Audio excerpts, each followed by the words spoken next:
Yo, what's up? Welcome to Kinda Funny Games Daily for Thursday, July 20th, 2023. I'm one of your hosts, Blessing Adeoye Jr. Joining me is LaCroix Poppy himself, a.k.a. my fellow Forbes 30 under 30, a.k.a. Tim fucking Geddes. Plus, I'm feeling real good today. Yeah? Why so? I got a little surprise for you. Oh. You want to see something extremely cool? Are you going to bust out a skeleton right now? Oh, God, he's reaching the same area that Greg reached into yesterday. Oh, they reprinted the original Yu-Gi-Oh cards. That's awesome. Hold on. The original Legend, the Legend of Blue Eyes set and Metal Raiders are the two I got because they're the two OGs that I remember the most. So maybe during the after show, we can open a pack. I would love to. I would love to. I was just talking, let that little nostalgia hit. I legitimately was just talking to friends about how much I miss trading cards and opening up trading cards and getting that hit. Good feeling. Yeah, because a few weeks ago now, Janet sent me over the fun limited edition inscription packs, and it's not like the inscription game is just the digital video game, right? They don't have the actual physical game playable, but they printed them out just for the fun of it, right? Just as a collector's thing. And the pack I got had probably 12 cards in it. I opened it up, and the feeling I got opening it up and looking at my cards one by one, it's I was a thrill, dude. I haven't felt like that since a kid, and it was a thrill. So yes, 1000% I will open these with you during the post show. Just get the fun of it. You know what I mean? The smell of the booster Have we pack. talked about Yu-Gi-Oh? We probably every once in a while, a little bit on the shows, but yeah, because Yu-Gi-Oh meant a lot to me as a kid. I loved Yu-Gi-Oh. Me too. Yu-Gi-Oh was the difference between Pokemon and Yu-Gi-Oh is I feel like Pokemon as a kid ushered me and my friends in middle school into Yu-Gi-Oh, where it's the fact that the show was also about playing the cards meant we actually played the cards. Yeah, there was a level, because Pokemon, of course, Pokemon is a jack of all trades and master of many of them. Yeah. Where, you had Pokemon cards, you had the video game, you had the anime. Pokemon was everything. Yu-Gi-Oh just had the anime and just had the cards. And so all focus was on making this card game dope as fuck and finding variety and finding all the different rules and shit. And it was great. To this day, one of my regrets as a kid was not making enough friends that played Yu-Gi-Oh. I had maybe one friend, and he wasn't playing Yu-Gi-Oh. He was just collecting some of the cards, and so I would basically have to stage Yu-Gi-Oh battles with myself, Yu-Gi-Oh duels with myself. That's hilarious. Yeah, that is the saddest, best thing. Dude, in the it was world, so sad. It was incredibly sad, but I did it all the time because I wanted to live that fantasy. And then eventually I got a Yu-Gi-Oh video game and I didn't have to do that anymore. Then you're good. Then you're good. Yeah, I had two friends, and it was funny. We had kind of a Bulbasaur, Squirtle, Charmander situation going on where I could beat Vince, but Vince would beat Curran, and Curran would beat me. Oh yeah, and it was always that way. But God, I love that's it. the best. God bless trading card games. God, I loved growing up with Yu-Gi-Oh. One thing I didn't grow up with though that I now appreciate: Barbie. Last night, I went to see the Barbie movie, Tim. Yeah. When I tell you that this movie blew me away. Blew you away? Blew me away. I had such a good time. I was so scared that it could have been bad. It was not bad. It was actually pretty good. Awesome. They nailed all the things they needed to nail. And one thing that I needed to shout out on the show, because I've done the thing now where I have my Michael Cera impression and my Michael Cera infatuation. Give it to me, Bless. Hey man. When I tell you that I appreciate kind of funny bits, but very often kind of funny bits can get old where people are just tweeting them to me on Twitter or whatever, and I check my notifications and all I see is hey man. I'm all right, I get it now.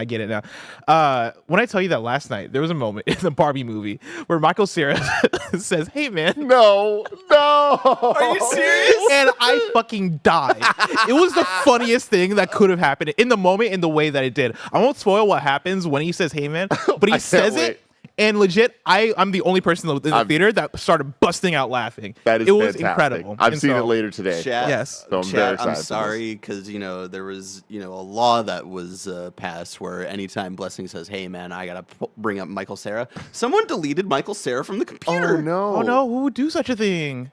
Who would do that? Who would do that? Wow! Oh no! Bless, I heard you missed someone else, so just because Greg's gone doesn't mean that Skelly has to be away. Oh, God. Why do you have Skelly in there with you? Why is he in there? Why is he? Somebody help Skelly. Well, somebody save Greg's work son away from Barrett. All right, enough about Barbie, enough about Yu-Gi-Oh, Tim. Let's talk about today's stories, which include Square response to Final Fantasy sales concerns, classic Call of Duty is back, and then also somebody in chat was like, why don't you guys ever cover Remnant 2? Fuck you, we're covering Remnant 2. Today, baby. Because this is Kinda Funny Games Daily. Each and every weekday at 10 a.m. live right here on youtube.com/kindafunnygames and twitch.tv/kindafunnygames. We run you through the nerdy news you need to know about. If you're watching live, you can correct us when we get stuff wrong by going to kindafunny.com/you're wrong. If you don't want to watch live, you can watch later on youtube.com/kindafunnygames, or you can listen later on podcast services around the globe by searching for Kinda Funny Games Daily.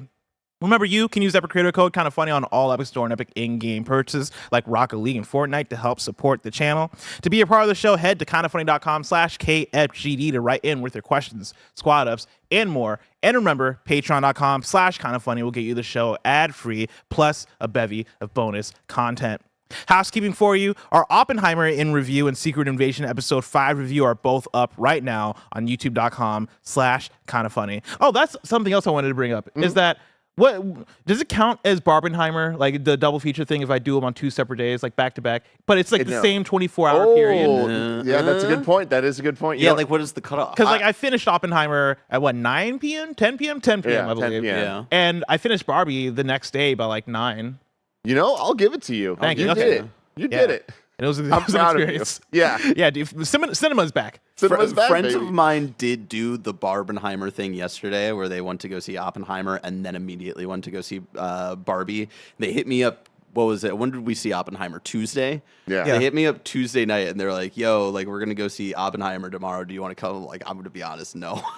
I don't think I can fucking watch that movie again. I respect to the people that are doing the double feature, because I don't think I could do those 2 movies in the same day. No. Oppenheimer. I don't think it's worth At it. least I don't think I could do Oppenheimer first, because I finished Oppenheimer and I don't think I didn't want to do anything else for the rest of the day. I mean, I just needed to go home. It's been a couple daes. I still feel that way. Yeah. Like, go check out our interview. It's a really good one for Oppenheimer. But also, we're doing Barbie in review next Monday for Patreon people, and then Tuesday for everyone else. So I'm very excited about that. We have some really fun plans for Barbie in review that I can't wait for you guys to see. Hell yeah! The screening I went to yesterday, it was like a bit early, right? Because it was Wednesday, and they branded it as like this Barbie party situation. It was at Bay Street, and I get there, and all this Barbie party is 2 people that they hired to dress up as Barbie and a couch and pictures to take with them.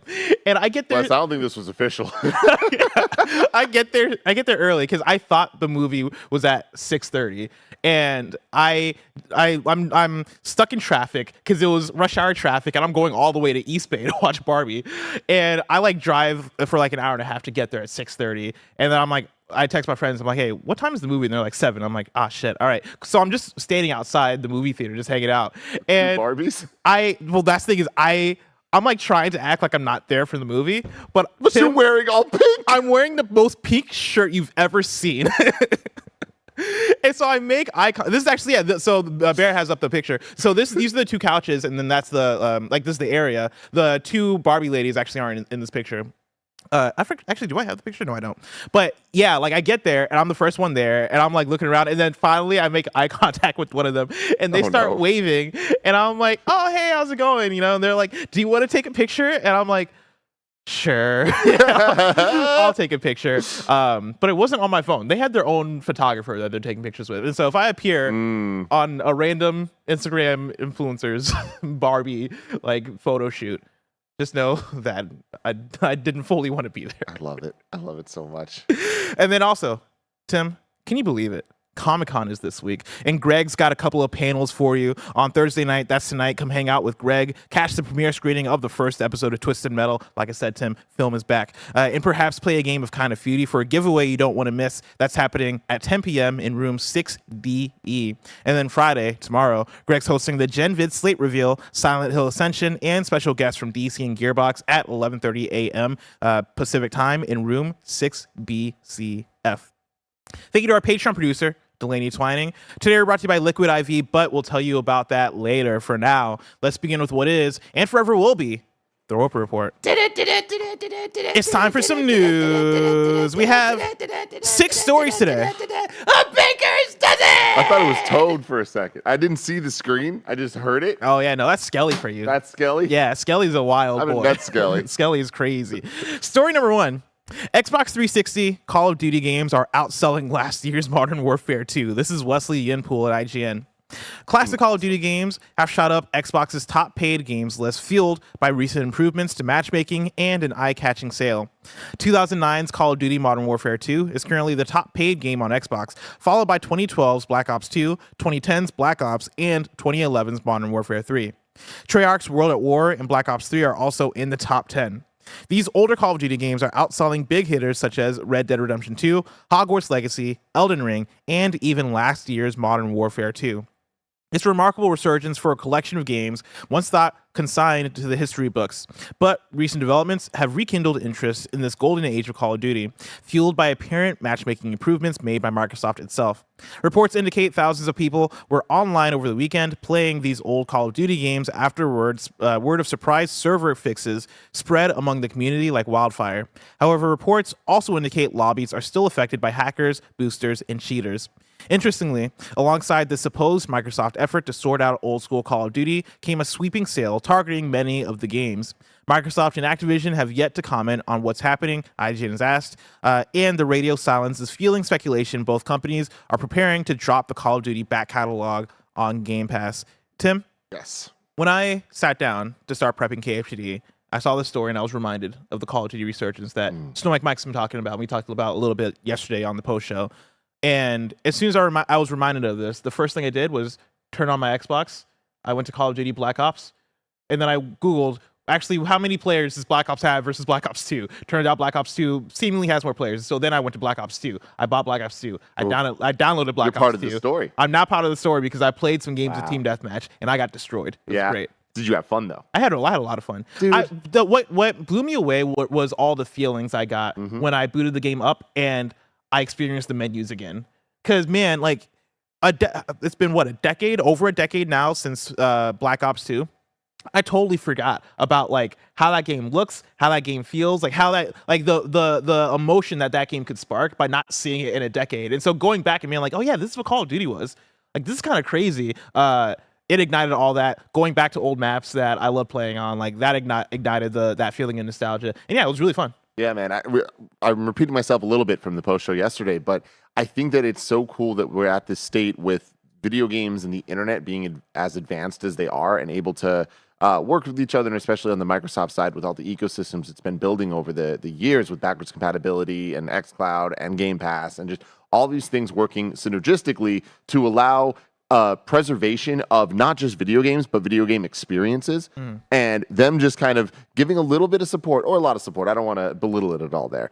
Supporting not only backwards compatibility, but the servers, and making sure that is like kind of like helped in a way to allow people to have these experiences, these nostalgic experiences that still could be fun today as well. I just think it's such a beautiful thing, and I think it's something that we're going to start seeing a lot more of as what retro, and I hate to say this, it hurts my core, what retro means, right? What retro gaming means. Like, I think we're ushering in this new era from here on out where there is an intense nostalgia for those early Xbox Live days. And how do we kind of get that back again in the same way that there was a retro kind of desire for 2D platformers about 10 years ago. But that's just how fast video games advanced from the 80s to the 2000s. Here we are, decades later from that, and we are nostalgic for experiences that me and you kind of grew up around. Like, that was us in our prime youth playing video games. I mean, that was me in the PS3 era, and that was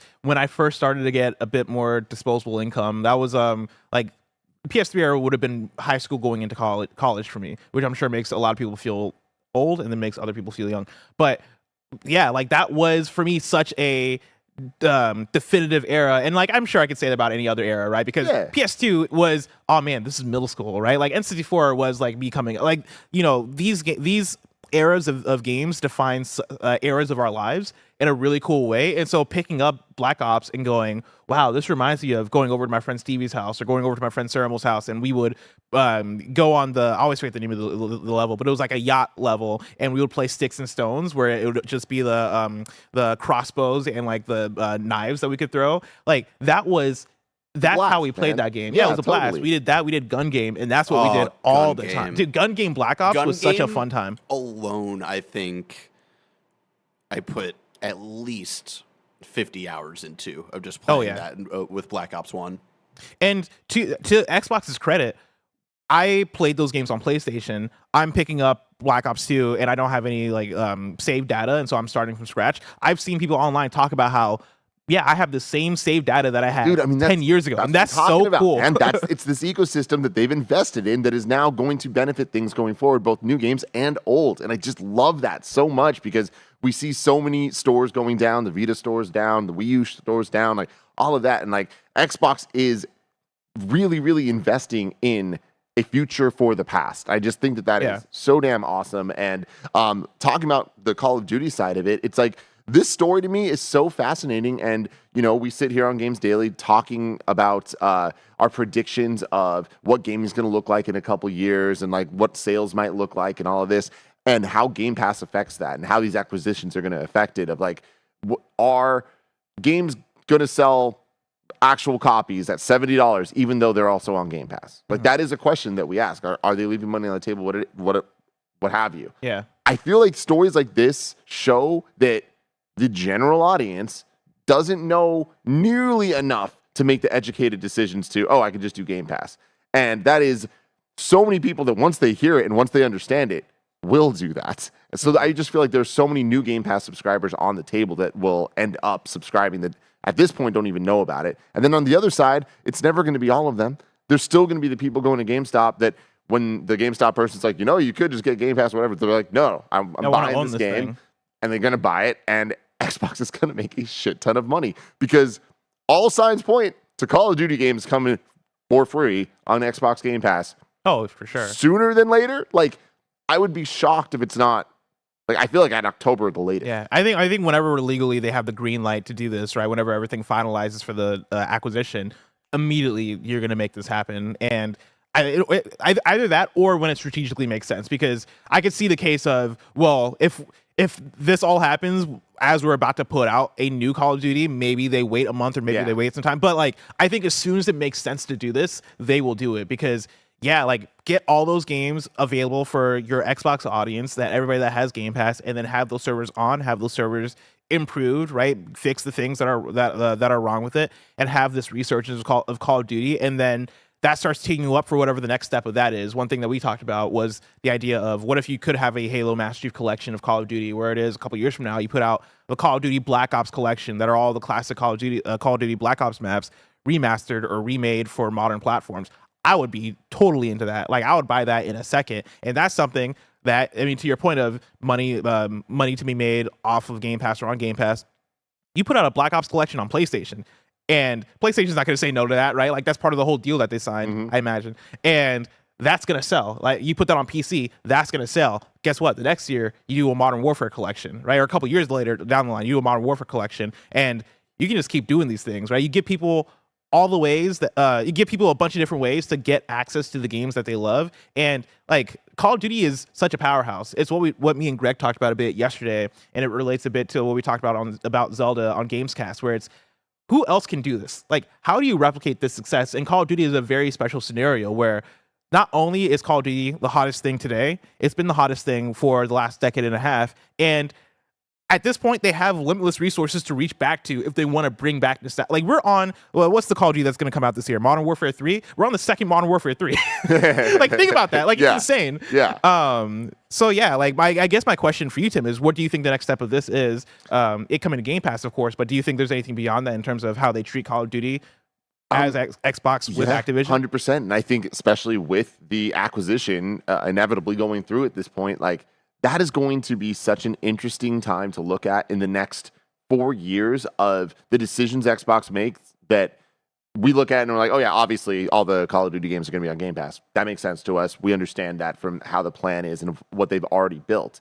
But to your point, what are they now capable of doing that they weren't before? And I do think that to your point of Call of Duty being this powerhouse and not only being the game of now, but also being the game of then, those are different games. Like, I feel like Call of Duty has, people can look at it and just be like, oh, it's an annualized whatever. It's like Call of Duty's put in the Call of Duty's evolved. Of evolving and making sure that it is kind of setting the standard of what a multiplayer shooter experience is. That's one of the things that stuck out to me when I booted up Black Ops 2 is that, oh man, this game feels way simpler than what Call of Duty is nowadays, because you log into Call of Duty and you have the options of Warzone. You have so many different modes. You have Call of Duty Mobile if you want to pick that up, right? There's so many different entry points, let alone like, when you get your hands on the controller and you're on the battlefield and you running around, Black Ops feels so contained compared to what Call of Duty is now. And there's beauty in that. But yeah, Call of Duty right now is something that is evolved, something that has adapted to the times, both in a capitalistic sense in terms of expanding, but then also just gameplay is different now. Like everything has been leveled up. And so yeah, and because of that, I feel like the audience is already trained to understand there are multiple different Call of Duty types of experiences. So adding other ones, I don't think is going to get in the way. At some point, it is too much, but at another point, there's so many millions of players that are looking for different things that are like, I don't want all this stuff. I just want that old experience. Like, because Call of Duty is so big, those audiences could still be in the millions. Oh, 1,000%. Right? I think they would be in the millions. And then I do think that there's an opportunity to kind of even create a new product, your Master Chief Collection kind of example. I feel like it would have to be even more, it'd be a more modern Master Chief Collection. But like they could apply more modern Call of Duty logic to older games. That would change them. And I don't know, but that just could create even a new pillar of what they're doing. Limitless potential out there. Yeah. Like, things are about to change even in a crazier way for Call of Duty. I mean, again, Warzone already being free to play, but now I think the Game Pass side of things and the investment in all this retro stuff, like this is step one. And correct me if I'm wrong, it's not like Microsoft's promoting the hell out of this. No, like nobody is. Like these sales just happened and the servers were improved, and like obviously they're making things happen, but it's not like Microsoft and Phil Spencer are getting in front of it and going, hey, look at what we're doing. This is just them testing things out. And that is, I think, a very exciting thing for the industry. Story number 2, Square Enix responds to Final Fantasy 16 sales concerns. This is Wesley Yinpool at IGN. Square Enix has insisted sales of Final Fantasy 16 are extremely strong, telling IGN the game is sold well relative to the PlayStation 5 install base. The PS5 exclusive sold 3 million copies during launch week, a figure that sparked a debate online about whether it had met Square Enix's sales targets. Final Fantasy VII Remake shifted 3.5 million copies in 3 days when it launched as a PlayStation 4 exclusive in April 2020. Final Fantasy 15 sold 5 million units in its first day, but that game launched on PlayStation 4 and Xbox One in November 2016 and remains the fastest selling game in the history of the series. The debate was fueled by a Bloomberg article that pointed out sales of the game in Japan had dropped dramatically in the second week after launch, that initial sales had lagged behind previous games in the long-running role-playing series, and Square Enix itself was grappling with weak momentum on its flagship franchise. In a statement from Square Enix issued exclusively to IGN, the company pointed to the difference in install base between the PS4 when Final Fantasy VII Remake came out, and the install base of the PS5 when Final Fantasy 16 launched last month. Quote, with 38 million PS5 consoles shipped globally as of March 31st, 2023, sales of Final Fantasy 16 surpassed 3 million units worldwide several days after its release on June 22nd, 2023, Square Enix said. They continue, taking into consideration the sales figures of the acclaimed Final Fantasy VII Remake and the difference in size of the install base of the PS4 at the time of this title's release, we can see that the attach rate of Final Fantasy XVI is considerably high given the PS5 install base. Square Enix considers the initial sales results of Final Fantasy XVI to be extremely strong, and we will continue to carry out a wide range of initiatives to encourage even more people to play the game. End quote. Square Enix is infamous for its wildly inflated sales expectations, with everything from Tomb Raider to Hitman considered failures internally despite selling millions of copies. IGN sources familiar with the performance of Final Fantasy XVI confirmed sales had slowed considerably since launch, but that the game was not yet considered the disaster some claimed it to be. One source pointed to recent comments from producer Naoki Yoshida that DLC may be on the horizon, and thus further investment in development time as a key indicator Final Fantasy XVI may have legs. Tim, what do you think of all this? Not surprised. I've seen this. It's so funny that back in the day, there used to be like controversial games. Like a game would come out and there'd be like a split decision on it. Is it good? Is it bad? Like, and there'd just be like fanboy wars over it. We're now in an era that's so unfortunate that no game can come out without having a discourse online, without having some conversation. And Final Fantasy 16, for a million of understandable reasons, is a lightning rod for discourse. Like there's so many different discourses happening of, is this really a Final Fantasy? Is it a flop? Is it good? Is it this? Is it that? Like there's so many questions that like don't get lobbied at many other games. I feel like looking at the sales data, like I mean, of course, it could be better if the sales numbers were higher. They were able to say, it's the fastest selling Final Fantasy. It's the this, it's the that. That'd be fantastic for them. But I feel like none of this is surprising because of all of the data they put out here of like, yes, Final Fantasy VII Remake sold better and faster, all that stuff. There were also millions and millions more PS4s out there. Yep. And also, it's Final Fantasy VII. Yeah. Like, one of the most recognizable game properties ever. Like, Final Fantasy VII is its own franchise. Exactly. And it is more popular than Final Fantasy. And, like, there's just not a debate there. If you were to put out any question about mainstream favoritism of a Final Fantasy, 7's going to win. Yeah. 7 characters are going to win. 7, everything's just going to win just by sheer popularity. I'm not talking about quality or anything. It's just popularity. So, yeah, I'm not surprised at all that when they put out a Final Fantasy VII Remake that was as amazing as it is on a console that has as big of an install base as it does, that game's going to sell well. They also then put out Intergrade. They also supported it with the DLC that was also good. Mm-hmm. So, like, there was just a lot of shit going on there. So, yeah, of course that did great. Final Fantasy 16, it's a new IP for all intents and purposes, right? And I think that it's doing great, but also in the same way that movies are cannibalizing each other week after week after week, and the box office of the majority of movies that come out this year are going to be lower than if they came out in a different year, just because they're all stepping on each other. Games are the same way, man. Like, these big-ass games, these $70 games, like, yeah, I'm not surprised that some games sales are going to be a little bit lower because people are out there buying games week after week for a stretch in that April to July kind of state, with more coming down the line this year. So anyways, I'm not surprised by this at all. Yeah, and I mean, and we're talking about factors upon factors, right? Especially when you're talking about where we were at in 2020 with a global pandemic as well, and game interest being way up versus where we're at now being in 2023 and seeing some interest slow in terms of people having the money to spend on video games. There's a lot of reasons why a Final Fantasy 16 would have slower initial sales than a Final Fantasy 7 remake. And it's M-rated. And it's M-rated too, which does come into effect. But yeah, like out of 38 million PS5s, 3 million in your first week is really good.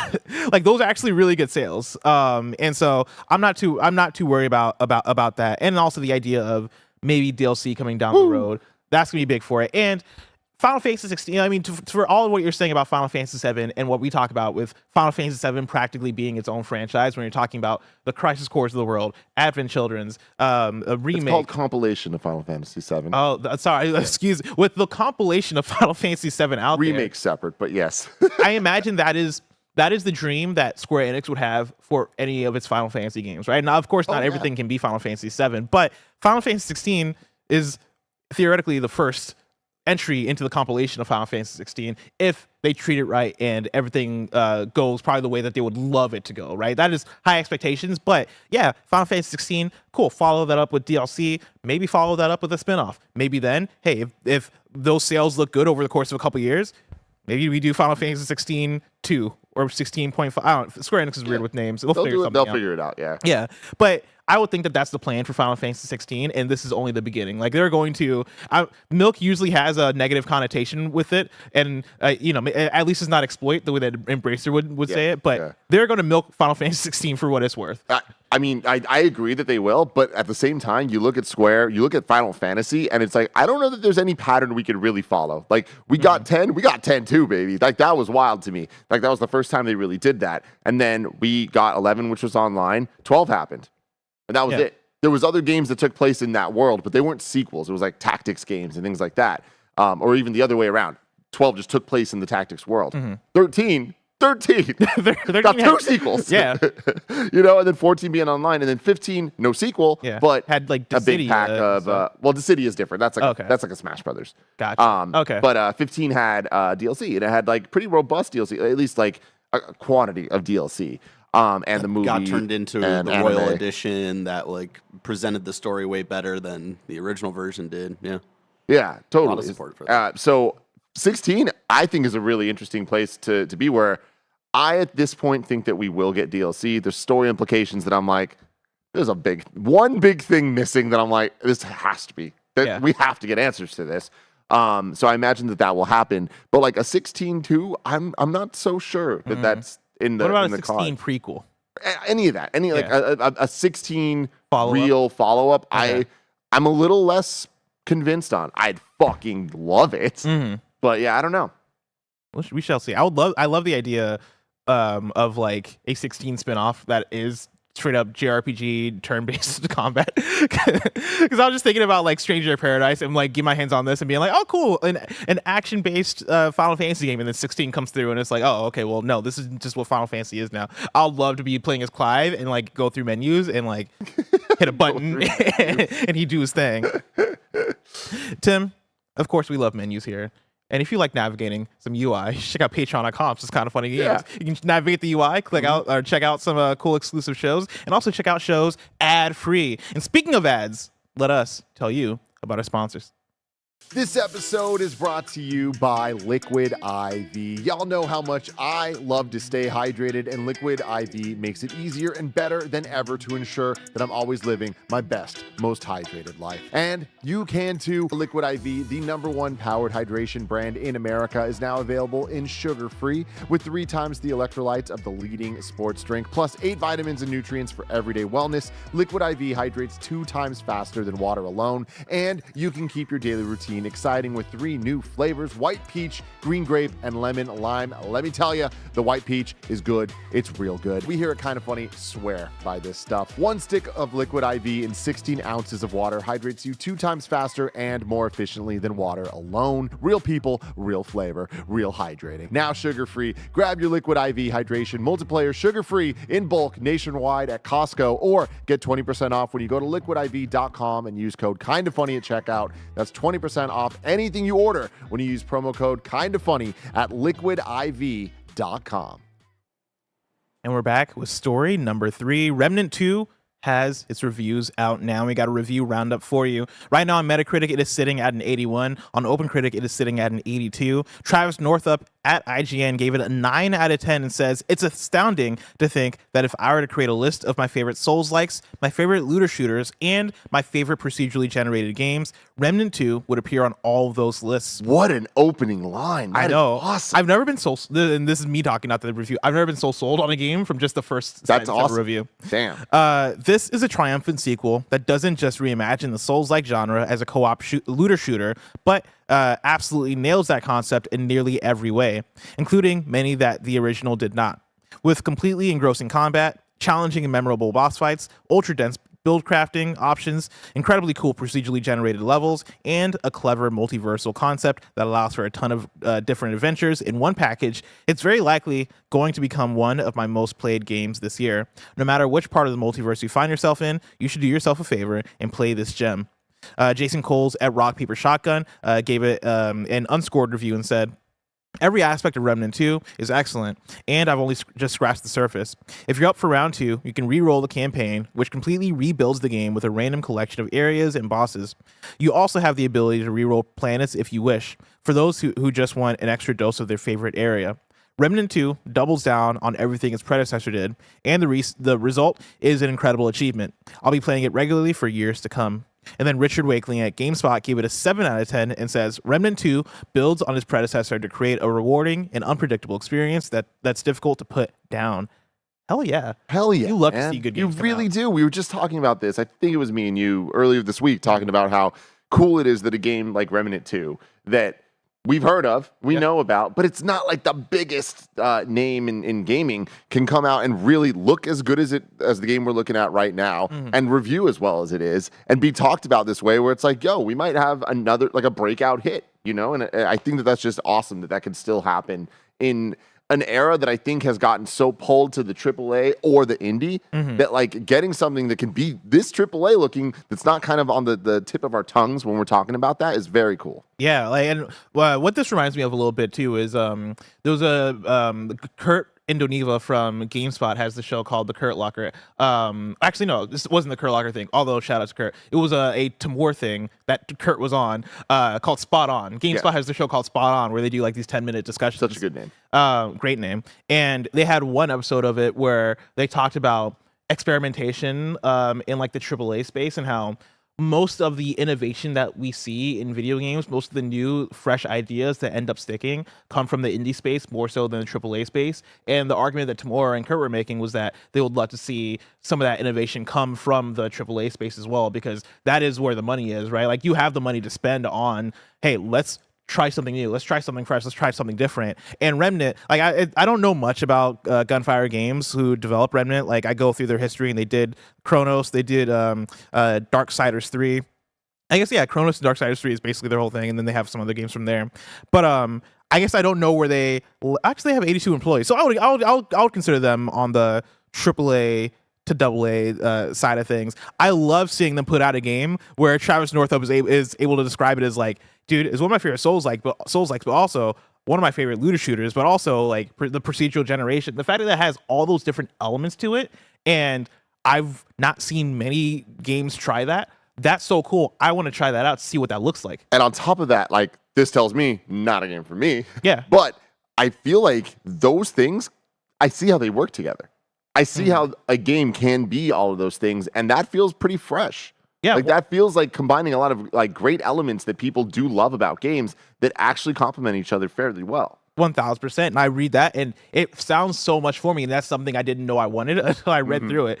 And also, I've heard Andy and Mike talk about it a little bit, and it sounds like something that's for me. But it strikes me similar to, I know I talk about it all the time, but Inscription, where Inscription, I didn't realize how much it was for me until I played it and realized that, oh, this combines things I love, like roguelites, like collectible card games, like Yu-Gi-Oh! And, you know, really cool vibes, and the escape room stuff. Like, man, this is combining so many elements that work for me specifically. Remnant 2 sounds like it's going to be for its audience real hard, right? Yeah. And that is such a cool thing. And so shout out to this. I look forward to trying it out. You know, the review embargo's up, so I can say I got a code. I haven't started it yet, but now I'm definitely going to rush to start it because I want to see what it's about.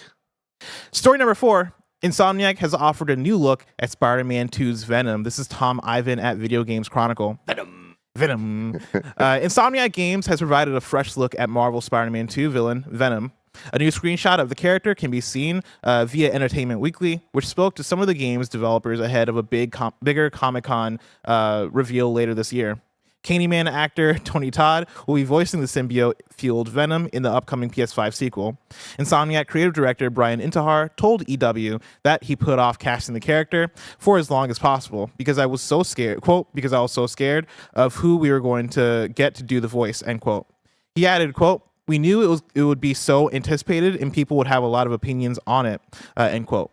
Thankfully for Insomniac, Todd decided to submit an audition tape for Spider-Man 2. Quote, everything we talked about with Venom, that sense of strength, that sense of fear, that sense of overwhelming, so different from Peter. Tony embraces that completely in his performance, Intihar said. Tim, what do you think about how this Venom looks? Barry I think it looks great. Like, I love this type of super bulky. This looks like Venom. Yeah. Let me just put it that way. It looks like Venom. This doesn't look like Tom Hardy. You know, I appreciate the Tom Hardy Venom movies for all the wrong reasons. I was going to say, do you? I do. I really do. Okay. The Venom movies. All right. You know, Venom 1. Okay.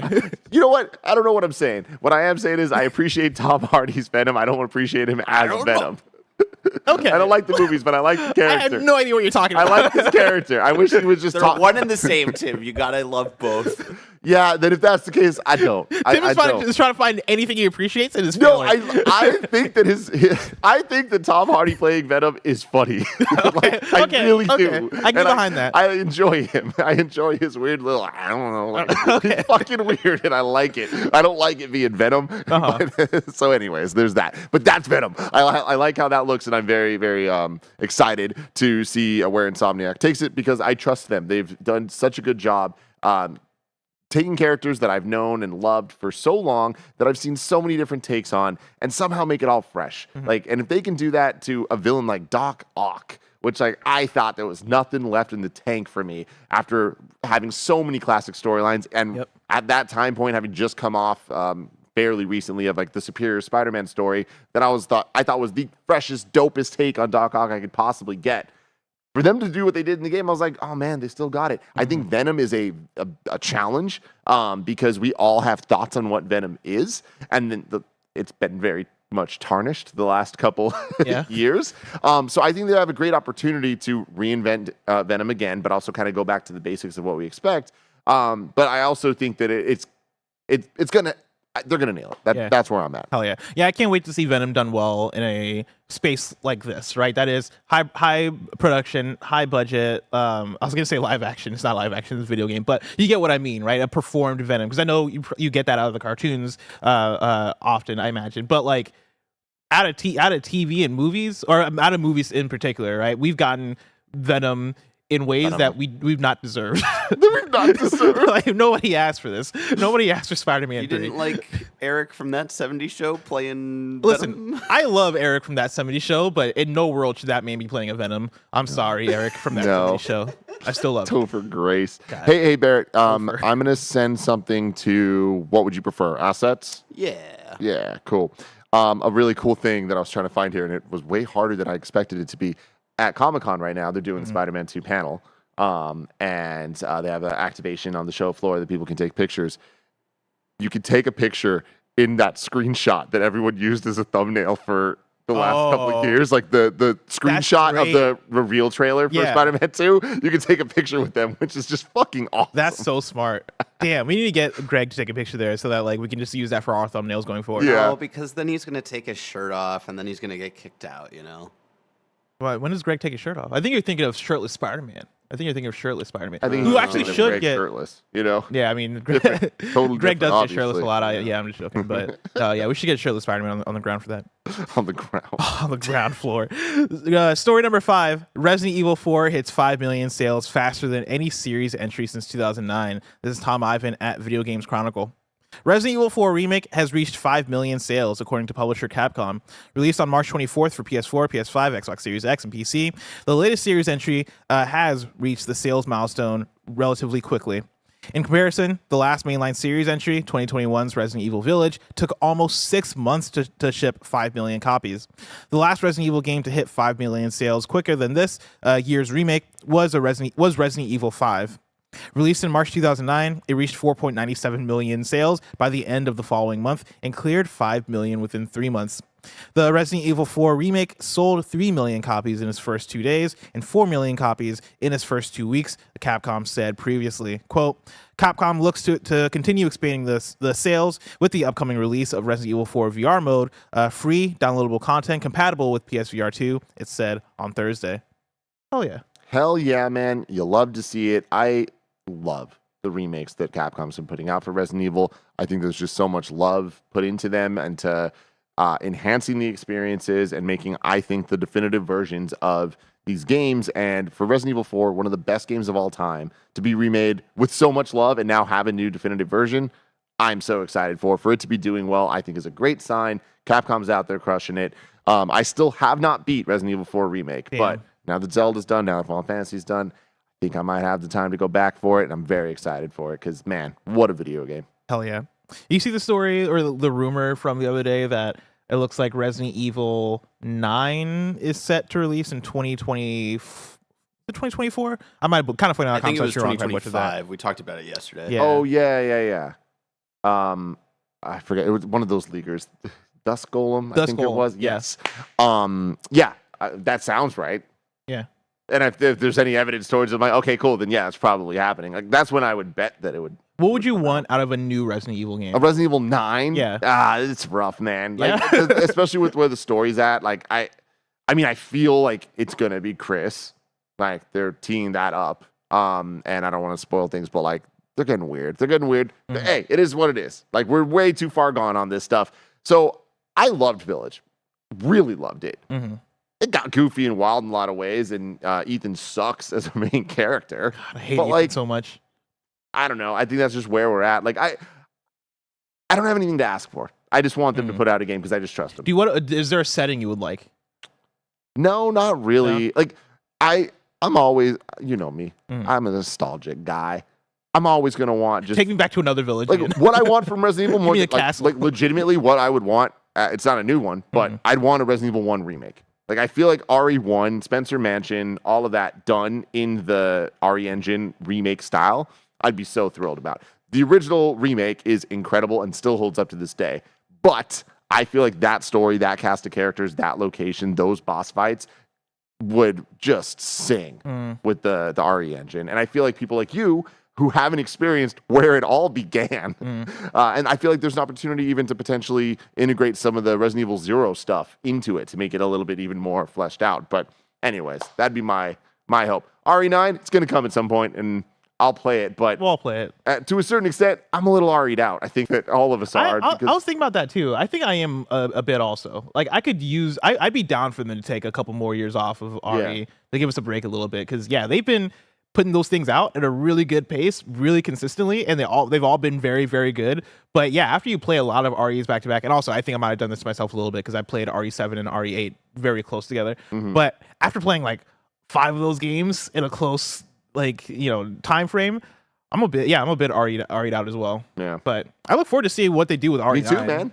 Yeah, I got trust in them now. I mean, totally. It's Capcom. They're the Cap gods now, so we'll see.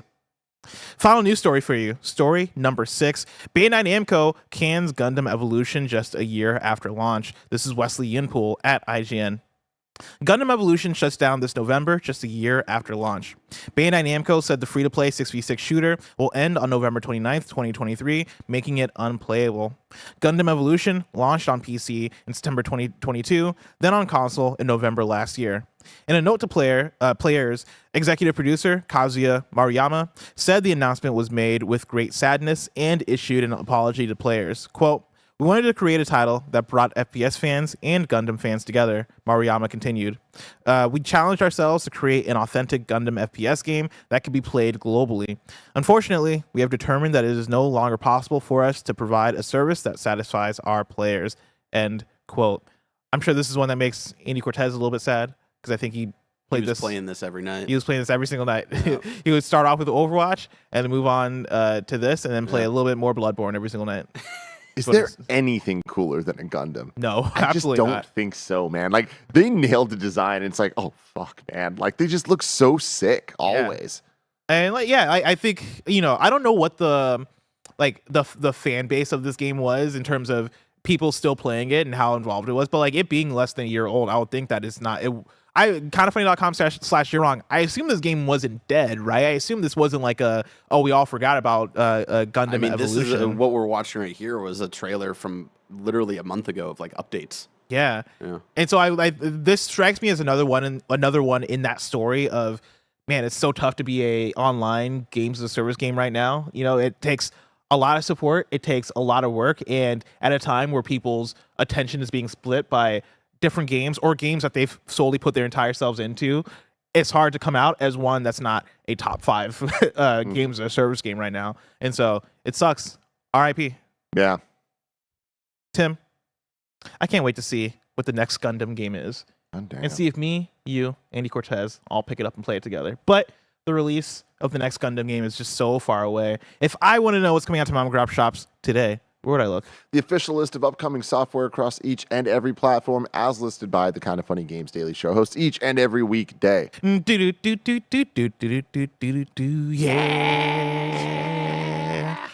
Out today, we got. Ooh, Tim, how do you think you pronounce this one? Krizaki. The Knights of the Cross. Knights of the Cross for PC. That's spelled Krzy, Z with a little accent on it. It's like a dot on top of the Z, and then ACY. Krizaki. The Knights of the Cross for PC. Kill Squad for PS4 and PS5. Homeseek for PC. Might and Magic Clash of the Heroes Definitive Edition for PC, PS4, and Switch. Punch Club 2 Fast Forward for PC, PS4, PS5, Xbox One, Xbox Series X, and Switch. Lakeburg Legacies for PC, Nobunaga's Ambition Awakening for PC, PS4, Switch, and then the Sims 4 Horse Ranch expansion pack. Nice. Oh, hell yeah. Yeah. We got no new dates for you, but we do have a deal of the day. The next free Epic Game Store title has been confirmed. You're getting Homeworld Remastered Collection, and you're also getting Severed Steel. Those will be free to claim from Epic's PC Marketplace from July 27th all the way up until August 3rd. Tim, now it's time for some reader mail. You know what else is out today? What's that? Pokemon Sleep. No way. Yeah, on everything. I used it last night. You're lying. I slept with Pokemon last night. How was that? Who'd you sleep with? There's just a little Pikachu that gets in the thing. Oh yeah. I will say, so far it's been disastrous. No. Absolutely disastrous. I've been tracking my sleep before sleep came out. you could track your sleep with Pokemon Go the last couple days. So I've been doing that, and that worked pretty well. Then with Pokemon Sleep, I tried to connect it. It looked like everything was great. Hit the thing to go. Woke up, hit the thing again. It just didn't track my sleep. It said, "Oh, the app crashed in the night, so you didn't." Oh, shit. So That's far, unfortunate. But it, like, was Not so last good. night the first night? it was Maybe too many people sleeping. maybe.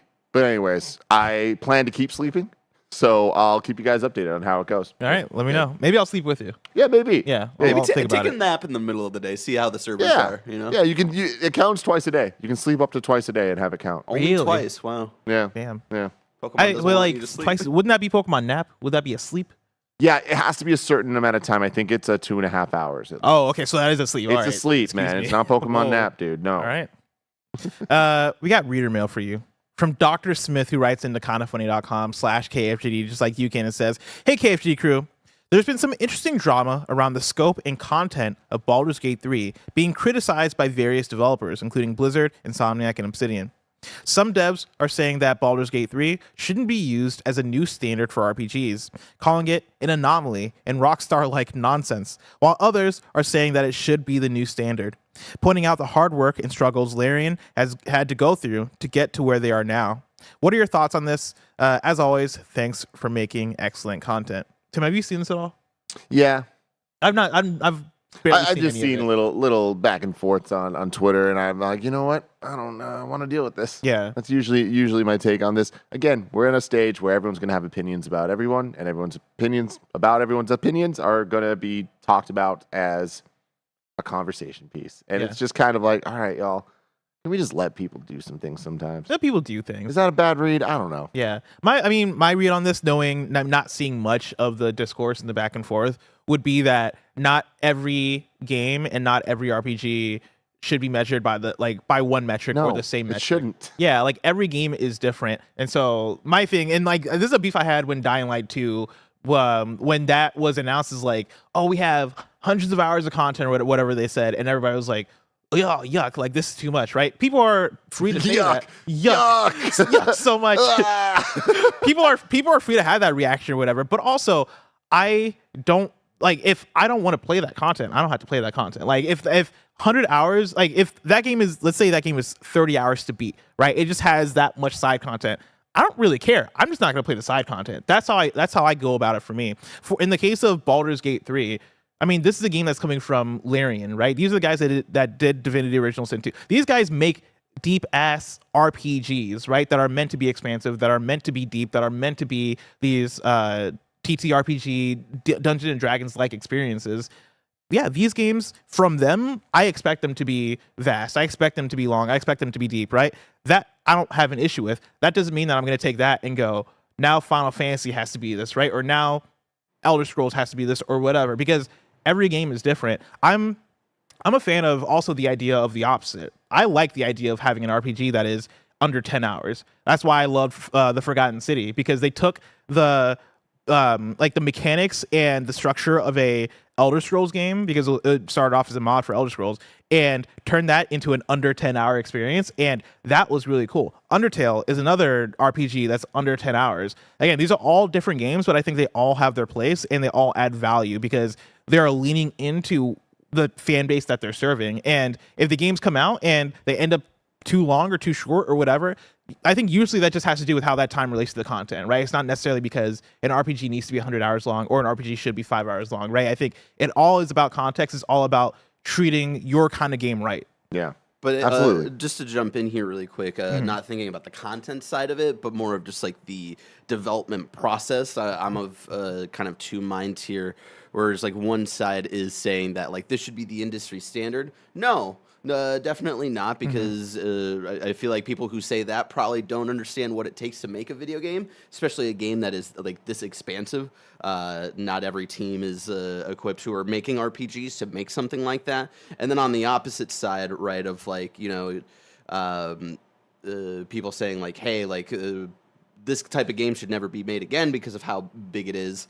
I think as long as employees are feeling like they're not being exploited to get this stuff done, like burning themselves into the ground to make this insane amount of content, I think they should, if they're passionate about it and they want to be doing this type of stuff, let them go. And I don't think we should, unless things or stories come out about like the mistreatment of the workers at what's the studio? Larian. I don't think we can really like say like, hey, like we need to assume that these employees were treated poorly. Granted, where video games are right now, like most times there are assumptions of exploitation. Yeah, but like workplace issues, crunch and stuff. And I totally agree with that. It feels right? like the conversation is being had before anything has really come out of it. Which yeah, like I mean, again, this is a kind of funny.com/wrong. If there's been a Jason Schreier report or any sort of report about crunch at Larian, or the game is this vast because of these issues, then yeah, that's a different conversation, and that's a conversation that the problem is this conversation's coming from just idiots on the internet. Like this, like who others are saying that it should be the new. Who are the others? It's just fucking people with Twitter. Like it's such a non-thing, and like to Barrett, everything Barrett says, spot the fuck on. But it's also like we shouldn't just assume things. Yeah, it's like I don't know. It's just this is so fucking silly. But like, yeah, you guys are absolutely right. Games should be a bunch of different things. There shouldn't be expectations that they're all this, they're all that. Keanu Reeves was in Cyberpunk. We shouldn't expect Keanu Reeves to be in every fucking video game. Yeah. And I don't just mean that as a joke. I mean that as like, yo, CD Projekt Red has the budget to hire the talent that is Keanu Reeves. That also comes with the built-in marketing that has. All of that can't be applied to other teams that don't have necessarily the same resources. So it's like you got to look at each thing as a one-off of like, what do they have? What are they trying to make? Are people being treated right? Is it serving an audience? Like those are the things that matter. Yeah, I think that's the beauty of RPGs too. Is that there are so many different kinds of RPGs that I love. Where Cyberpunk, I really like Cyberpunk for the production of it, for how good that world looks, for Keanu Reeves being in it, for it being almost like this open world GTA meets Deus Ex type game. But then also, I love a game like Disco Elysium that has the most reading I've ever experienced in a video game. But it's 30 hours long. It's a top down CRPG, and it is this nerdy ass game that you're reading that gets in and stuffy with the dialogue and the text and all that stuff. Completely different kinds of RPGs, but both serve a purpose. Both, I think, fill the space well, and you're free to have everything in between when it comes to what an RPG is. And like to the point of Final Fantasy too, I love Final Fantasy for the fact that every Final Fantasy entry, every mainline entry, has a different battle system that like could be way more actiony in the case of Final Fantasy 16, or could be straight up turn based in the case of a lot of classic Final Fantasy games. That's the beauty of what we're able to do here with a genre that has grown and evolved, and in some ways doesn't have an identity anymore, but that's a whole different conversation. Yeah, like give me different ass RPGs. I'm down for it. Don't standardize things because I don't think that's the way to make things better. I think people should take inspiration, but don't feel pigeonholed by the fact that these guys made this kind of RPG, and so everybody should make this kind of RPG. It's like no, I ain't about that. I mean, do we want to hear a word from someone who's like worked on a video game before in the video game industry? Who's that? Skelly, what do you think? Jesus Christ. God, what game does Skelly make? Red Dead Redemption 2. Whoa, I didn't know that. Wow. Damn, that's crazy. That's a big game. Good. That's how Skelly got like that. He worked himself to death. R.I.P. Tim, we have one more question for you. We can treat this as a quick hit because I kind of like this one. Jake Rocks 007 writes in and says, with the new Kong Skull Island game trailer coming out today, there's a new Kong Skull game Island. I missed this. It's a bad trailer. It made me think back to when we used to get movie tie-in video games all the time. If you could get a tie-in video game for a current new IP, what would it be? What style of game? And who would you have make it?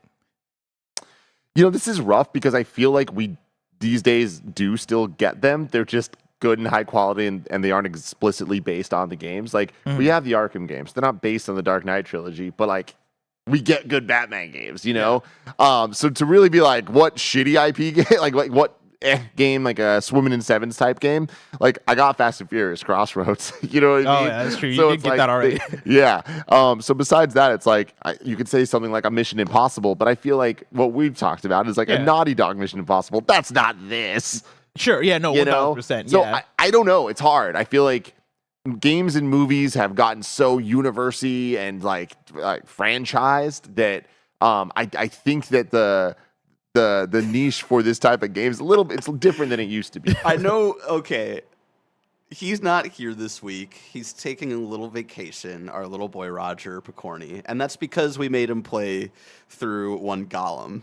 Can we assign him to review Skull Island: Rise of Kong coming fall 2023? I feel like he'd love it. This seems like he's kind of shit. Yeah. That's a Roger thing for sure. It is a Raj thing. I'll give me a She-Hulk Telltale game. Mm-hmm. That's what I want. Yeah, I just You like wouldn't play She-Hulk. it.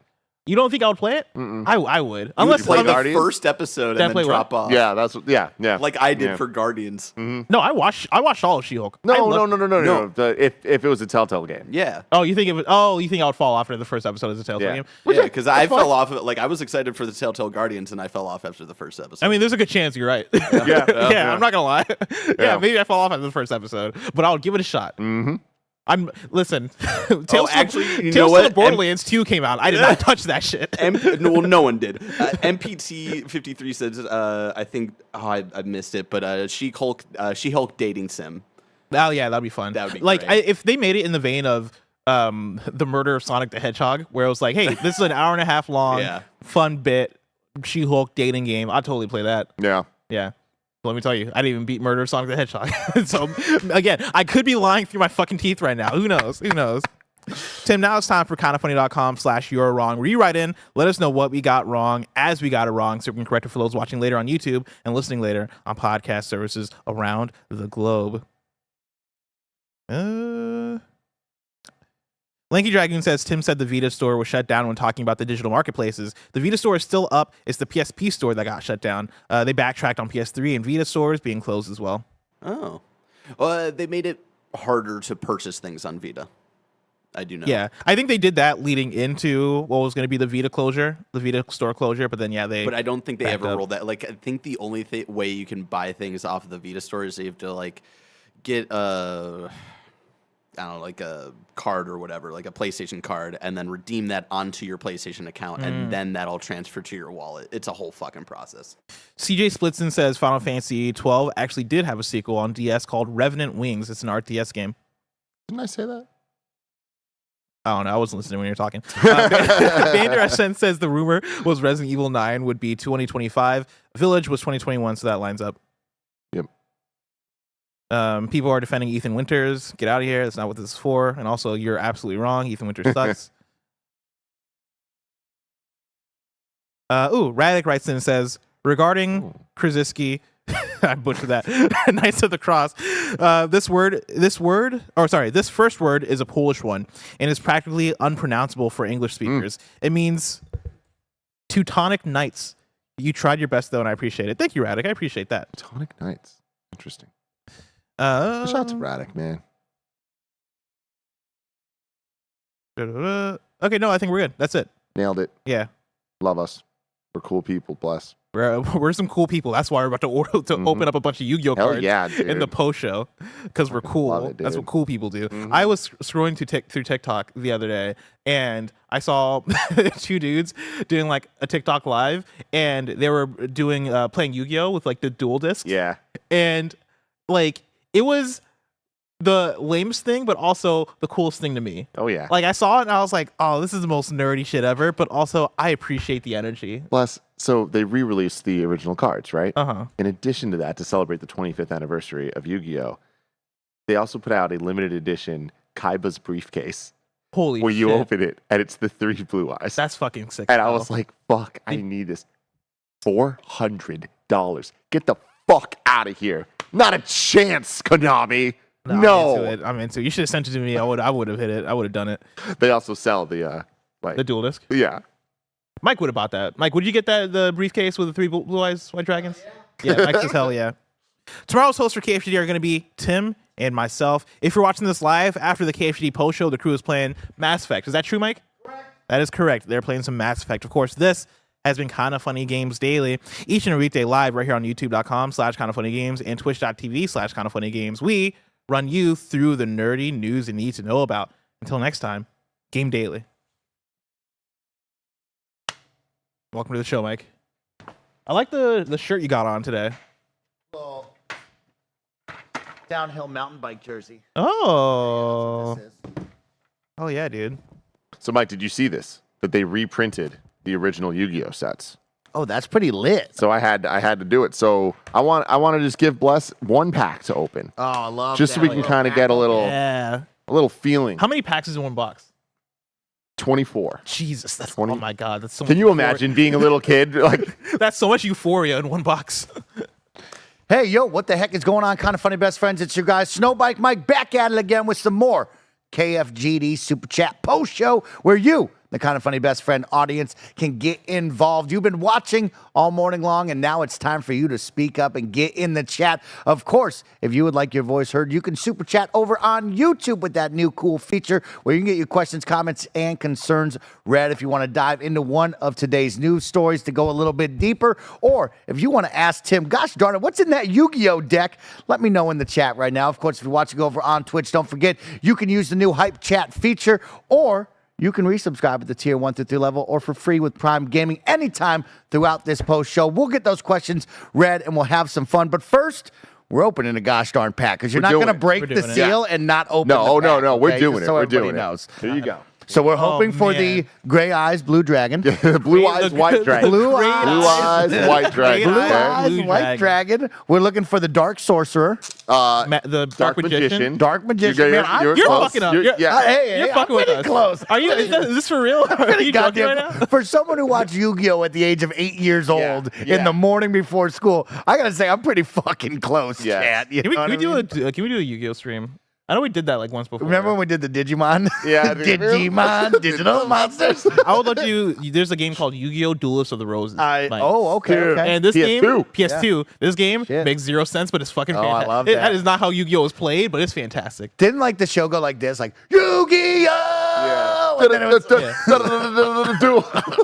you're freaking the fuck out. Mike, give me your Egyptian best indie pharaoh. right now. Indie! Man, I need that indie game so bad. Tim, that indie game, no. Nobody wants that game, Tim. I want the indie game. Nobody wants that. All right, All right, so open it here's up. what we're Let's gonna get it going. Bless, I'm going to give you this for the shiny, okay? Okay, and now here's what you're going to do. You're going to put the, this is shit. called a penny sleeve, all right? You're going to put the sleeve, not the way you think, you put it upside down, Upside all right? down, okay. What? Upside down, because then you get the other sleeve. Yeah, he you put it double on. sleeves his. Double He sleeve, baby. Double I'm always a single Yeah, sleeve guy. I'm definitely a double sleeve guy. Don't think about it too hard. So, this is my first time opening a pack live on a stream. Is there etiquette to this, Mike? You open it, rip it however you want. Rip it however I want. Yeah, However you because want. then, mind you, we have Skycam above you. The So I want Skycam's you not to- looking great. Okay, Yeah. okay. Just, like, Then you're showing just off gonna the go like cars. this, and Barrett will probably zoom in with his awesome camera skills on the one. Just carefully. Oh no, you just. I'm rip so it. Don't nervous to worry do this about on it. like You ain't camera. gonna ruin All it. You're not gonna ruin it. There's normally, so you're asking about the etiquette with like Pokemon cards and stuff. Like there's always like a stupid digital code card and an energy. So people will organize it of like they count the 3 and then like so their last card you see is the rare. Yeah. I don't know with these packs because I have not. I just got these, so Okay. we'll have to figure out what it is. All 9 right. cards per pack.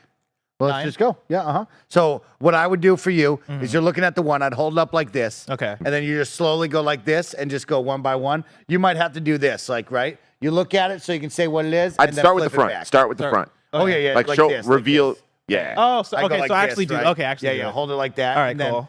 Let the camera see it. He'll zoom in. Oh, okay. Hold on. 2 from the back says X from the the back. silence. So you're gonna go here, take 1, 2, Okay. and then go like that. So hopefully The your last card's one will right be the there. rare. Oh, okay. That's the Perfect. goal. All right. So take a look at it. So You yeah, got- you got to announce it to us. since we Okay. can't So see first off, we got Urabi. Urabi's a little is a dinosaur-looking guy. Do you not remember him? it. All right, cool. And then you can I like very vaguely move it, remember put it him. right here. I'll hold on All to it right. for you. Next up, we got Bang. Power of Kaishin, spell card. Equip only to an aqua monster. It gains 300 attack/defense. Cool. Love Yeah. that. Next up, we got Frenzied Panda. Oh, Hell yeah. Frenzied The classic Panda. there. Everybody loves the Yeah, panda. that's 1200 attack, 1000 defense. 4-star monster. Love that. Remember when Designer just had a screaming panda all the time? Oh, he did for a while. He had us. God, he had like us. a Broads in Atlanta. We got Terra the Terrible. Another Oh. monster card. I believe that's no effect. Yeah, no effect. 1200 attack, 1300 defense. Oh, Yes, that's great. Next up, spell card, Mystical Moon. Mystical Moon. So far, not many of these are like striking my Standout guys. memory. Yeah, these aren't like big, the big hitters yet. Equip only to a Beast Warrior type monster. It gains 300 attack in defense. Next up, we got Oh, Masaki the legendary swordsman. I remember this guy. Yeah. I remember this guy for sure. That's 1100 attack and What an 1100 defense. interesting card as well. Very perfect, like rectangle, very small, compact cards. You Yep. know what I Oh, mean? yeah. Art is good, but not like stand out great. Yeah, I mean, Like, these are the classics. Yeah, you I know? was gonna say, like you look at Terror the Terrible, and you're like, okay, like Okay. did Tim draw that? I don't know. You know what I mean? All right. Next up, we got Spirit of the Harp. Yes. Spirit of the Harp. That's a classic. And like the text is shiny, right? Yeah, the text is shiny, which I don't know what that means. Okay, that's a good one. That could be good. But that's 800 attack, 2000 defense, which is huge. And it's a 4-star card, so you no sacrifices needed for this one. That's cool. Shit, he knows about his Yu-Gi-Oh. You know about Next the up- life points, Mike. Yeah, what you know about the How many life points do you think you start off with in Yu-Gi-Oh? Well, seeing how attacks are 1100, I guess we're gonna be at 30,000. No, it was way too much. 8,000. Oh, 8,000 life okay, points. not bad. I'm Good guess, though. Good guess. I was in the ballpark. Next up, we got Firegrass. That's a 2-star monster card. Firegrass. Okay, Firegrass. that's gotta Yeah, go. it's 700 attack, 600 defense. And then, so last one. There you Yeah, go. let's Let's see see what what it it is. is. We got Mammoth Graveyard. Okay. Mammoth dude. Graveyard. Oh, Yeah, I remember yeah. this guy. Yeah, I remember Yeah. this one. I never had this one. My boy Curran did. Is it like special looking? No, but it's Okay. 1200 attack, 800 defense. I think So that what I one would with do the is I'd shiny. take that harpy and I'd put it in there. The Harpy? All Yeah. right, cool. Which one was Harpy? Right there. Oh, yep. Spirit of the Harp. It's like you tell you put it in that penny sleeve. Yeah. So you said you slide it in Upside from the down. top. Upside down. Oh my God, a little 18s You action. like that? Shout out to the All right. 18s. That's good right there. Tim's going to open up his pack, and then we're going to get into your questions. So we got Steel Ogre Grotto, number 1. All right? Number Not one. to be confused with number 2. Don't forget. Then That's we like got- Ogre 1 and Ogre 2 from the Halo 2 days. Exactly. Don't forget I'll about never it. forget about. That's why God. me and Alfredo became friends. Those guys are Him goats. sharing the DVD of those guys playing a little Come on, those MLG guys are Halo. goats. We got Hinotama Soul here, looking like a Marlboro from Final Fantasy. Oh, Okay, You know? okay. I think I had that card. Giant fireball. That card looks Oh, really familiar. Sparks, dude. I was such a fan Nice. of these ones that just directly attack the, Yep. the life points. It's like Regeki, I think was Regeki, one yeah, of them. Regeki was Oh, another one. yeah.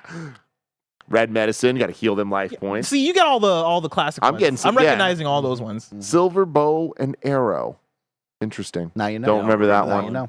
Now you know. I thought Regeki was banned, right, chat? Regeki? I think Regeki was banned. Me and my Professional friends play. didn't give a fuck. We got the Machine Conversion Factory.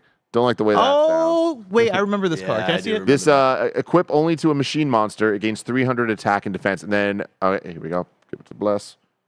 Oh, Final Flame is my rare, it looks like. Oh. With the little shiny text there. Oh my God. Beaver fucking Warrior. let's go. This was my favorite card for the memes. I fucking love this guy. Look at him. It's like Bidoof. Everybody loves it's Bidoof. Bidoof, baby. Everybody loves But this Bidoof. one's a warrior. Who in the show had that? Was it you? Shout out Bidoof. Or was that Joey Wheeler? Bidoof? Somebody in the show had Beaver Warrior, I'm pretty sure. Joey Wheeler was that Yeah, my kid's boy name. Joey, dude. Joey Wheeler, yeah. Joey was my guy. He had the bomber jacket. I got a cosplay as that guy one Yes, time. And the bro. dark gray is the last one here. Oh man, what a show!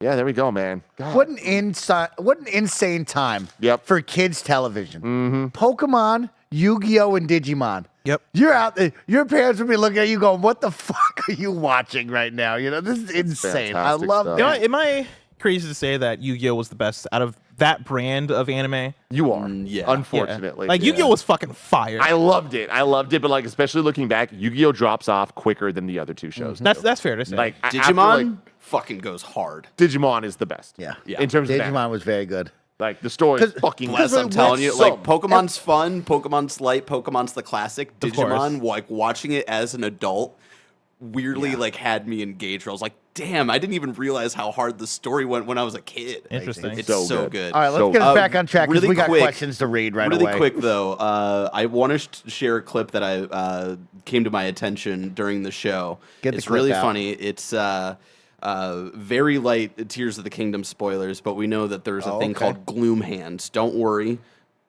The thing past the Gloom Hands is not revealed, but someone ran into the Gloom Hands in the world, and the result is fucking hilarious. Better find the Gloom Hands here. Yeah, for audio listeners. What are they about to throw out this damn Gloom Hand?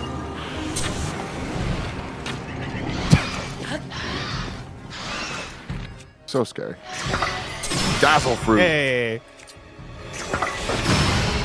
God damn. Oh, that's funny.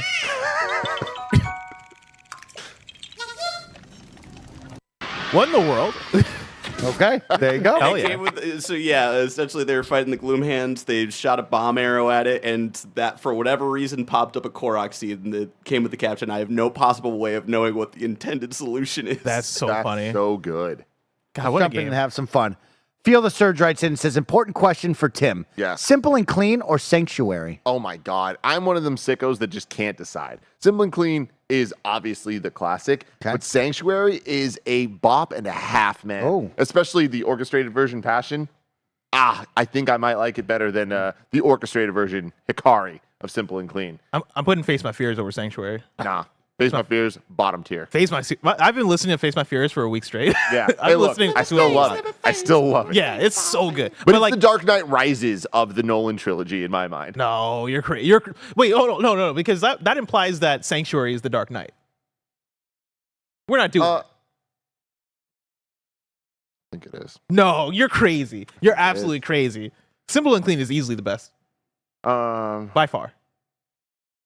I'm also Okay. saying this is somebody who's only beaten Kingdom Hearts 1, but still, Dr. G I'm gonna ride for Simple. writes in and says, speaking of cards, the Digimon trading card game is really good. Big we fan. learned that. We opened up We some. did. Hey, Digimon. Hey, popped those. Digimon. CJ writes in and says, thoughts on the new Armored Core story trailer blast? Oh, I've not seen that. Haven't seen it yet. Bear, Seen can it you pull yet it up? either. It's live. We'll go check it out in just a second. Mara writes in and says, Tim, did you know that Code Veronica is the real RE3? Question mark. The only reason Nemesis had the number was because Sony threw a fit about Sega getting the next numbered entry in the franchise. I need that CV remake. Yeah, it's weird that we haven't got it yet. But there's been a lot of rumors recently that RE3 was in fact supposed to be DLC for RE2, and those are like Imran talked about that a long ass time ago. But like, Okay. there's been recent things that have come out that like show more evidence towards that being the case. So I don't know. I don't know where Code Veronica will fall. I imagine at some point we'll get it because they do treat it like a core part of the franchise more than the Revelation games and things. But yeah. Okay. Love that. Keeping it going.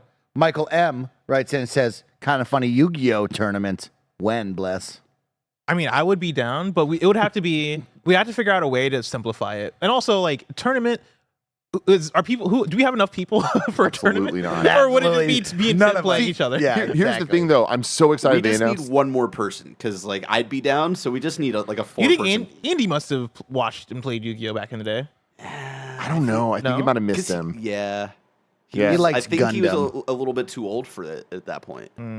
But with the Pokemon Day this year in February, they announced that they're putting out, I forget the name of it, but like the premium collection or whatever of Pokemon cards, and it just comes with 3 pre-made decks that are like balanced to be able to face each other. Oh, so there's that's no cool. collecting or anything. It's more like a board game. Yeah. And I love that, and I think it's coming out in October. I'm so excited for that. I want to do streams of that. I've never really played the Pokemon card game, but like, Same. if it feels like it's built for us to just be able to play the game, so we should do that. That'd be and then really I cool. hope Yu-Gi-Oh does something similar. Yeah, because I would feel love like, for that, like a really basic Yu-Gi-Oh setup where it's, hey, we've pre-built these. These are just made for fun. Like Yeah. no advanced shit. so sick. Tyler Washington writes in with a really powerful one and a good one. Shout out to Kazuki Takahashi, the creator of Yu-Gi-Oh, who died as hero saving 3 people. Yeah, I heard about this. Dang, Oh. I did not know that. Well, this was recent, or was it a while ago? I forgot. Oh, yeah. It came up. I think it was recently. within the last couple of years at least. Okay, because I read it, like somebody brought it up like in the last week, and made me sad because Like I that. didn't know that. Googie writes in, hey, Googie, chances of a KF Spotify playlist with music recs. Feel like the 3 music jabronis, I mean, Barrett, Tim, and Bless, maybe even you add Roger in there. This could be a fun one for y'all to figure out. Yeah, But I've thought about it before. I mean, I don't really commit to any one music platform. Like, I have access to a couple of the different ones. I kind of bounce around depending on what the artist is or what I'm looking for. And like, yeah, so I don't know. I don't really use playlists that way. Interesting. I'm a Spotify boy through and through. Yeah, I'm a I have a Spotify guy. couple of playlists. I have one that's just like any music song that I've ever liked in my life. I just put it in there. So it's like 500 songs of just anything could happen there. Yeah. And then like I have a couple of smaller ones depending on the vibe. But like I'm not a big playlist guy. Yeah, I just neither put am on I. Drake and vibe. Yeah, I love playlists. I have Apple Music, and yeah, I listen. I like full albums. It's Yeah, me too. I've never understood the more modern era of playlists and making songs around just the idea of like trying to make singles and shit. So yeah. I'm both, right? Where I love albums, but also, you know, whenever I'm listening to an album for the first time, as I'm listening through it, I am adding them to my playlist, like my now playing playlist that I'm always have on rotation. But then also, I just like making playlists that are themed. I was scrolling through Hinge, Mike. Oh. And there was one girl who was like, in her profile, she mentioned that she makes playlists that are just named after different drinks. And so she has a gym playlist that's called Protein Shake.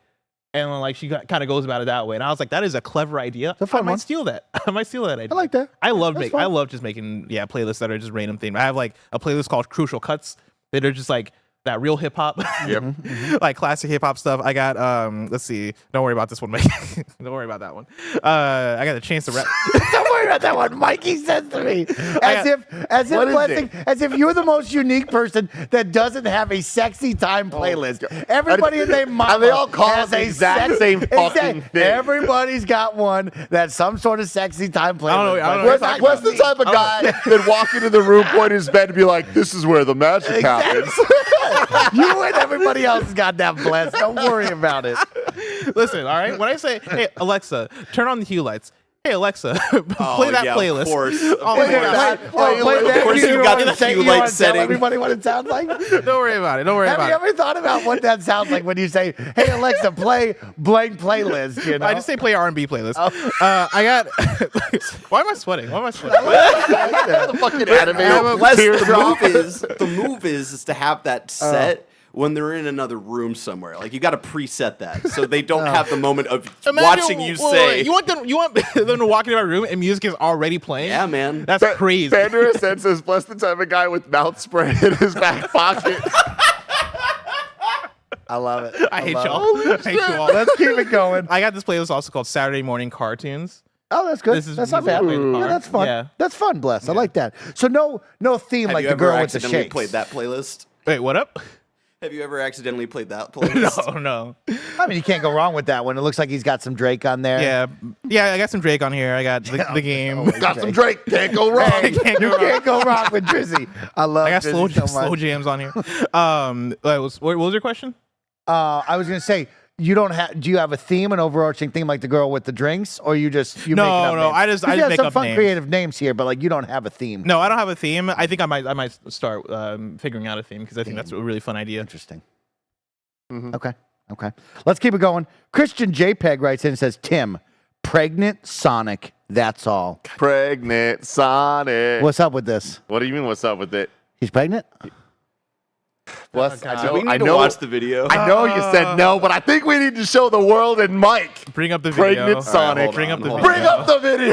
It's the song of the summer. Oh, no. It's the song of the summer, Mike. It's the bop of the summer. Okay. For sure. Okay. You'll understand, Mike. I thought we had a bop of the summer already. No, I did too. Not that one. Okay. And then this came through. Okay. This changed everything yesterday. Okay. Lighting the internet on fire. We saw it, so you have to as well. Yes. Yeah, I love that. Well, particularly, I found it, and then I sent it to Tim and Bless and told them, whenever I think of Sonic fans now, this is what's going to play in my head. Hey, man. Oh, my God. No. Shit.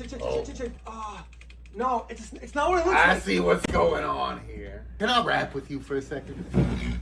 Can I rap with you? Listen, It's only natural to have certain impulses. Whom amongst us hasn't pulled up pregnant Sonic? It's only natural to be excited by something that's filled with life. it's not like an attraction. It's not thing. necessarily a sexual thing. No. But there are sexual feelings involved, of course. Who hasn't, thought about maybe beloved franchise character Sonic the Hedgehog carrying their baby to term?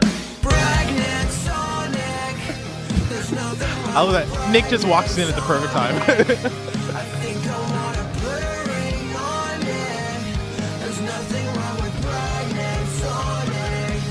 I hate everything about this,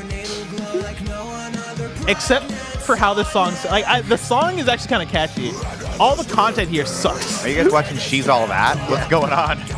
That was not another teen movie over here. Good God. All right, you can turn this off. I hate this. I love it. I love. See, this is what TikTok is. You know what I mean? This is what TikTok is all. Dude. This should be you, Bless. You should be cooking up some. No, dumbass shit I will like never this.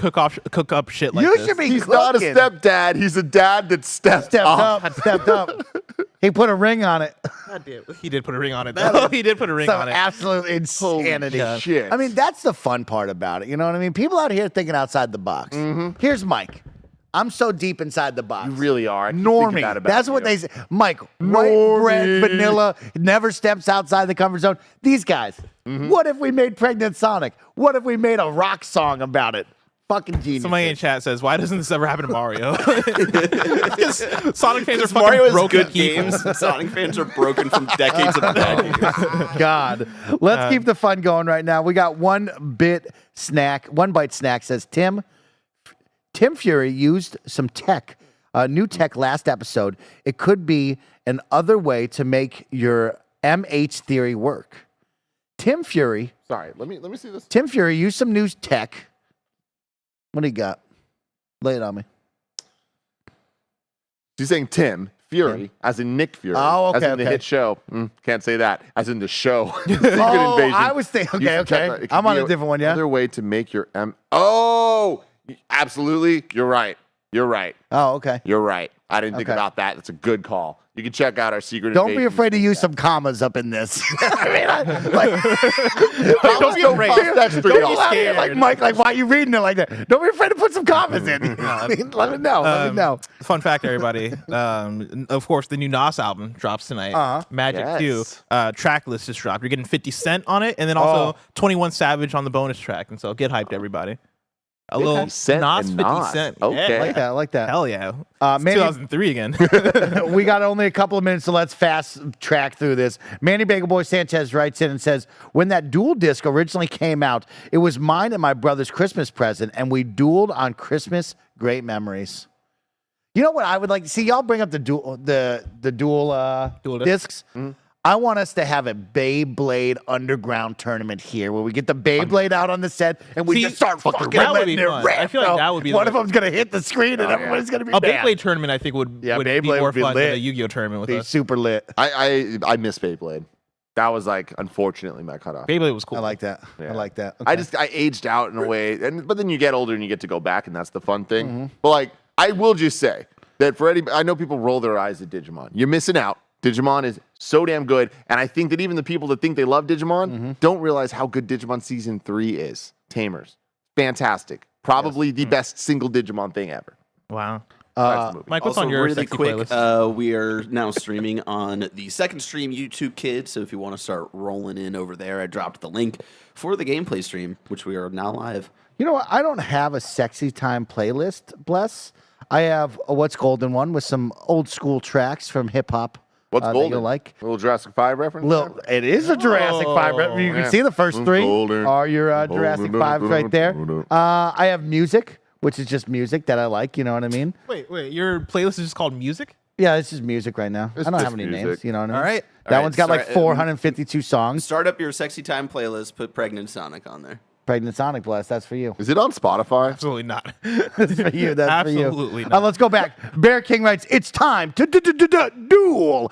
Rudio writes, as the people head to the cinemas this weekend, what are the essential snacks one must purchase at the concession stand for Barbenheimer forever?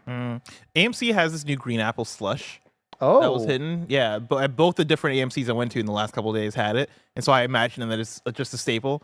Get that green apple slush for sure. I'm a big fan of the trolley gummy worms. And so I got to get that, especially if I'm not feeling in the mood for popcorn. But most of the time I am in the mood for popcorn. But like doing movies back to back on 2 days, I had to take a break from it. So yeah, the trolley gummy worms I'll put up there.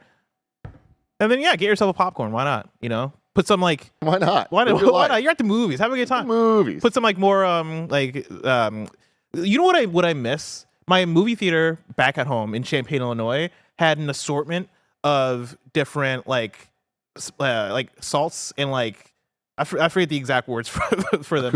Accoutrements, right? And so you had like the cheese flavoring you'd put in there, like a bunch of different kinds of flavoring you can put in your popcorn. oh, those were big for a while. Yeah. Those were hot. I've not seen those since leaving Illinois. Well, you know why? The pandemic. the pandemic and fucking you were dropping it on the floor and poor Tim had to clean it up every single night. There's enough trash and garbage. Bring No those more. back. What I in guess God's name are powders you would be doing, the Sam? Andrew Goldfarb invited Tim- me to a raid. I have to get the Reggie Tim. Alecki. I don't know what to tell Tim, you, we're Mike. doing shit. We're catching a fucking Reggie Alecki. That's what we're Let's doing. go. We only have a couple more questions right I now. want to tell you something. That my answer to that question, thank you for asking. When I go to movie theaters these days, I have a very specific order. Yeah, It's a very yeah. sane, normal order. If they have beer, I get the beer. I get a beer, one beer, right? A You know beer, what else I okay. get? 2 hot dogs. You know what I put on those hot Oh. dogs? Nothing. I just fucking eat the hot Plain ass dogs. hot dogs. You're eating the hot dog raw. You're why? absolutely insane. This man is. You're raw. You're rawing. I'm raw dogging it. Raw dogging the raw, dog, dude. unedited content. And here's the Unedited thing. glizzy. That's crazy. Yeah, dude. I it was up to me. I would want the ketchup. Of course, I'd Yes. want it on there. The amount of post pandemic, you have to rip open the ketchup packets.